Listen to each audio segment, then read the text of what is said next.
नमस्कार बच्चों, स्वागत है आपका इस वीडियो में जिसमें हम भगवान के डाकिए कविता के प्रश्न उत्तर करेंगे। तो पहला प्रश्न है, कवि जी ने पक्षी और बादल को भगवान के डाकिए क्यों कब बताया है, स्पष्ट करें।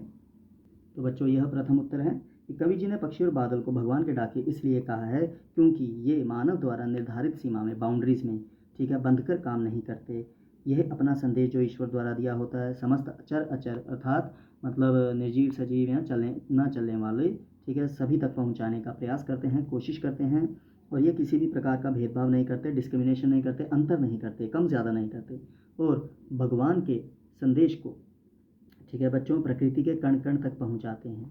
ठीक, हालांकि जो मानव जाति मनुष्य है वो बेचारे इनका जो संदेश है आज तक समझने में अक्षम है, अर्थात इतने काबिल नहीं है कि समझ पाएँ अपनी अज्ञानता के कारण। ठीक बच्चों, कोई मुश्किल हो तो बता दीजिएगा। दूसरा प्रश्न है, पक्षी और बादल द्वारा लाई गई चिट्ठियों को कौन कौन पढ़ पाते हैं, सोच कर लिखिए। बड़ा ही आसान उत्तर है इसका। तो पक्षी और बादल द्वारा लाई गई चिट्ठियों को मनुष्य तो नहीं पढ़ पाते, ठीक है बच्चों, परंतु कौन पढ़ता है इन चिट्ठियों को, प्रकृति के विभिन्न अंग अर्थात पेड़ पौधे पहाड़ पानी, ये सब पढ़ पाते हैं, ठीक है, जो संदेश वो देना चाहते हैं। तीसरा प्रश्न है, इसके दो भाव हैं। एक होता है कविता की पंक्ति दी होती, अर्थ लिखो। ये अर्थ दिया है, कविता की पंक्ति बतानी। तो पक्षी और बादल प्रेम सद्भाव और एकता का संदेश एक देश से दूसरे देश को भेजते हैं। तो किन पंक्तियों में ये भाव आता है? तो बच्चों मुख्यतः यह 4 पंक्तियां हैं, परंतु हम सारा ही लिखेंगे, ठीक है।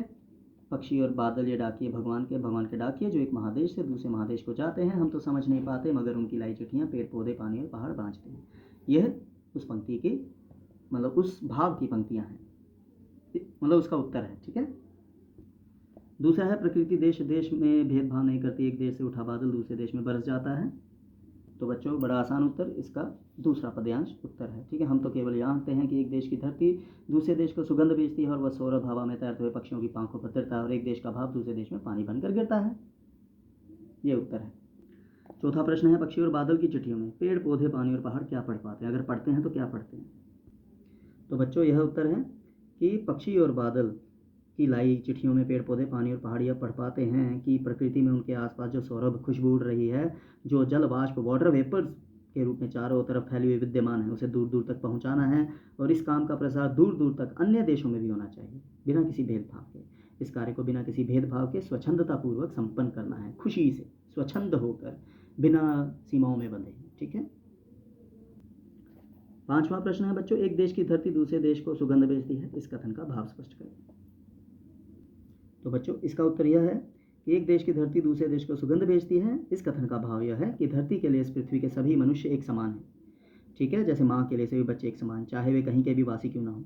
प्रकृति जो है वो स्थान का भेदभाव किए बिना, मतलब धरती का भेदभाव किए बिना, अपने पराये की भावना से ऊपर उठकर सुगंध भेजती है, ठीक है, मतलब अनबायस्ड होकर सुगंध भेजती है। इस सुगंध में होता क्या है? प्रेम, एकता, सद्भाव और समानता का संदेश तथा समानता का संदेश छिपा होता है, जो उन्होंने फैलाना होता है। और याद रखना, प्रेम, एकता, सद्भाव और समानता बहुत ज़रूरी है, ठीक है। इससे ही दुनिया चलेगी अच्छे तरीके से। धन्यवाद। कोई शंका हो बता देना।